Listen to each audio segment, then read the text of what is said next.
Hello everyone, welcome to my review of Season 3, Episode 7 of Gotham, titled Mad City, Red Queen.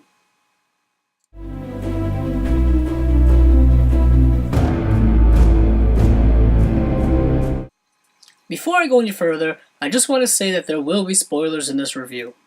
In this episode, we are dealing with the aftermath of the Mad Hatter's pursuit of Jim Gordon. As we saw in last episode, the Mad Hatter has this vendetta against Jim Gordon, the GCPD, and in this episode, all of Gotham, because he feels that all of these people have taken away his sister from him. So now he wants to get revenge on everyone in Gotham. And to do so, he wants to start at the very top with the first Founders family. He wants to infect them with this hallucinogenic drug that he has made through his sister's blood. And the way he goes about making this concoction is rather dark, rather weird, and overall very disturbing. He goes to the morgue, steals his sister's dead body, thaws it out, and collects the blood from it. Gotham continually keeps pushing the boundaries when it comes to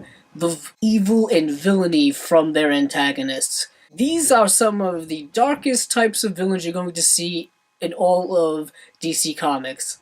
What is interesting about the Mad Hatter's dealings in this episode is that it's not so much that Jim Gordon is in pursuit of him, but it is the GCPD. Because Jim Gordon in this episode is doused with this Red Queen hallucinogen, and he is taken through this existential mind trip of internal struggle and internal demons and things of that nature, where he sees all types of visions of the future, visions of a dark future, a good future, visions of the GCPD and all the cops dead. He sees a vision of his father, who he always looked up to as a hero, who was a lawyer. I'm hoping we get to see a little bit more exploration into his father, because specifically in the episode we get to see a ring that his father wore and a ring that he happens to have as well, with this Latin written on it. But we also see at the end of this episode that someone in the Court of Owls also has this same type of ring, and they did a very good job of making sure that that ring was prominently within frame so that we at the home can definitely see it. So that's going to be interesting later on as we further explore the Court of Owls, because we got to see that main woman make another appearance in the show, and this time she was at the Founders dinner along with the Penguin. And it was very interesting encounter between the two. The Penguin seemed rattled by this woman, and the Penguin doesn't seem to be one who gets rattled by just any one person. It takes a special type of person to rattle him. And it's going to be interesting to see if the Court of Owls are going to be an enemy or a friend of his, because they work in the shadows and they pull a lot of strings in Gotham. And if they see things aren't going the way they want, they'll make it go the way they want. We also got to see a small scene between Jim and Valerie Vale in the hospital as she was waking up after surgery, and we come to learn that their relationship is kind of dwindling out.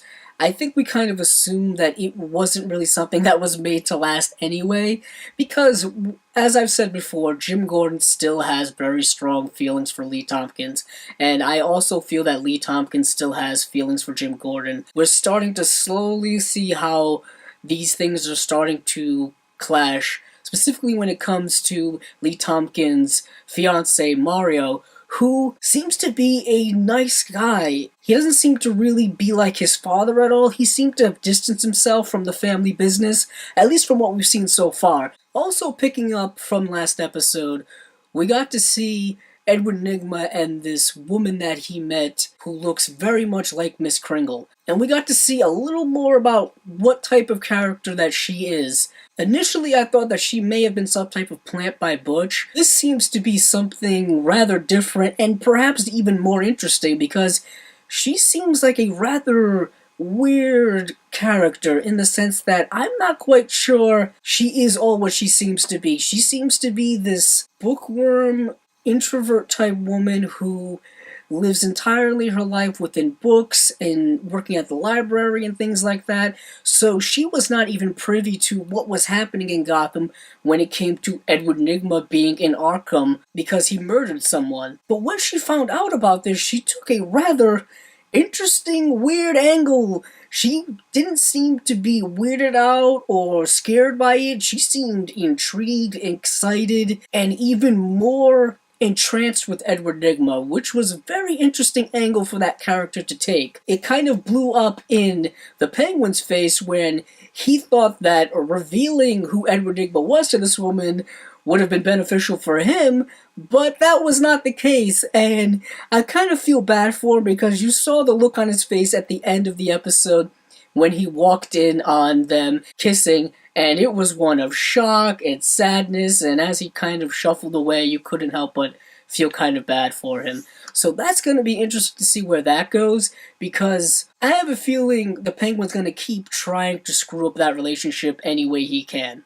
I'm happy to see that the Mad Hatter has finally been caught and that he is in Arkham, because I was kind of getting tired of them dragging him out. He was a cool, psychotic character who was into all kind of weird stuff, but I'm glad that he was finally put away and we can concentrate perhaps on another villain now. But it was nice to see that it wasn't Jim Gordon who was able to finally capture him, but it was, in fact, the GCPD, specifically that of Harvey Bullock and Captain Barnes. Captain Barnes, who is slowly but surely transforming into something that he can't quite control.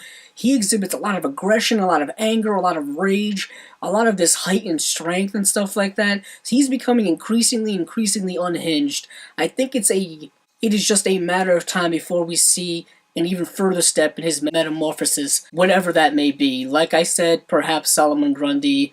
Overall, I have to say, a very good episode of Gotham. I really liked that entire hallucination sequence with Jim Gordon. That was really the highlight of the episode for me, because there was a lot of interesting visuals and a lot of interesting kind of symbology and stuff going on there that I'm really curious to see if that plays on further. This has been my review of Season 3, Episode 7 of Gotham, titled Mad City, Red Queen. If you like this video, please check out my other episode reviews of the other comic book related television series.